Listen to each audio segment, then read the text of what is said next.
చెట్టును ఆధారంగా చేసుకుని జీవనం సాగిస్తోన్న కల్లుగీత కార్మికులు ఎంతో చారిత్రక నేపథ్యమున్నవారు. చిన్న చిన్న పరికరాలతో ఎంత ఎత్తు చెట్టునైనా తమ వశం చేసుకోగలిగిన సామర్థ్యం వీరి సొంతం.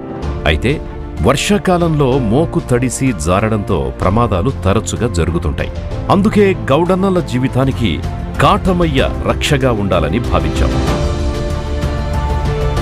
గౌడ అన్నల జీవిత భద్రత కోసం ఆధునిక పరికరాలను పరిచయం చేస్తున్నాం. చెట్టు ఎక్కే ప్రక్రియలో వారి పరికరాలకు సమపాళ్లుగా విలీనమయ్యే విధంగా మా సేఫ్టీ కిట్ రూపొందించబడింది. వారు వాడే పరికరాలకు అదనంగా మరికొన్ని పరికరాలను జత చేస్తున్నాం. సంప్రదాయ పద్ధతులను మార్చకుండా వారిని రక్షించడానికి, శక్తివంతం చేయడానికి, సురక్షితంగా, సమర్థవంతంగా, ఆత్మవిశ్వాసంతో చెట్టు ఎక్కడానికి ఎంతగానో ఉపయోగపడుతుంది. 25 kN శక్తి ఉన్న